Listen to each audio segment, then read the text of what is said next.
గౌరవ సలహాదారు మసూద్. నిన్న రాష్ట్ర శాసనసభలో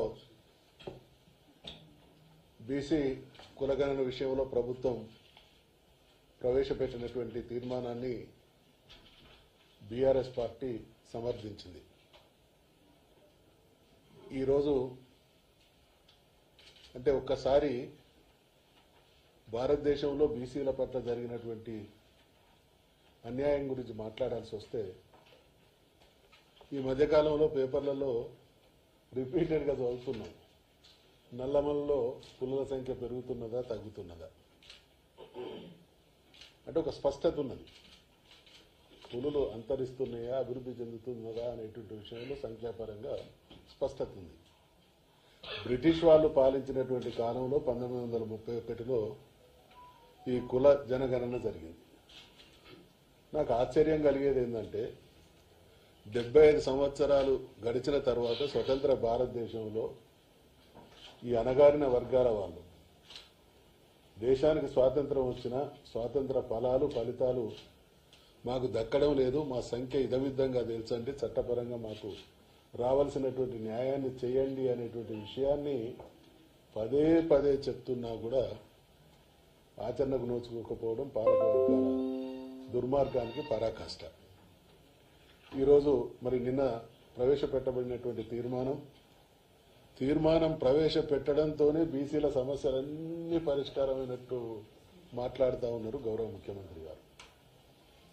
చాలా వ్యంగ్యంగా నిన్న వారు ప్రవేశపెట్టినటువంటి తీర్మానం రాజకీయాలకు అతీతంగా పార్టీలకు అతీతంగా అందరూ ముక్త కంఠంతో సమర్థించిన తర్వాత వ్యంగ్యంగా మాట్లాడాల్సినటువంటి అవసరం ఏముంది? నిజంగా వారికి చిత్తశుద్ధి ఉంటే వారి పార్టీ విధానాన్ని చాలా స్పష్టంగా ఎన్నికల మేనిఫెస్టోలో చెప్పిండ్రు.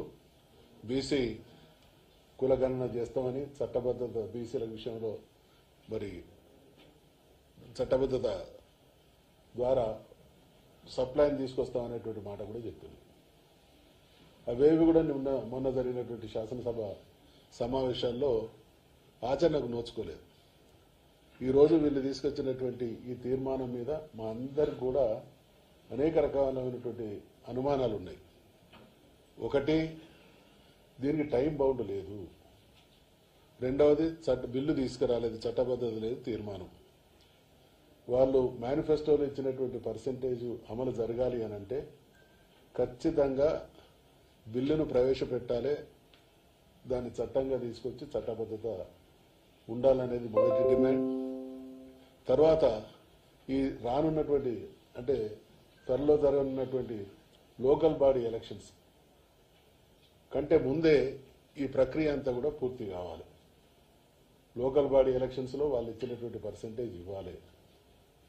రాజకీయంగా, ఆర్థికంగా, సామాజికంగా వాళ్ళు అన్నటువంటి మాటకు కట్టుబడే విధంగా ఈ తీర్మానం లేదు కాబట్టి ఒక తంతుగా అంటే ఎవరు చేయలేదు మేము చేస్తున్నాం అనేటువంటి ఒక మాట చెప్పి మళ్ళీ మొదటికే మోసం చేసే తీరుగా తీర్మానం ఉన్నది కాబట్టి తీర్మానం విషయంలో మేము సమర్థించినాము. కానీ చట్టబద్ధత లేని విషయాన్ని ప్రశ్నిస్తా ఉన్నాం.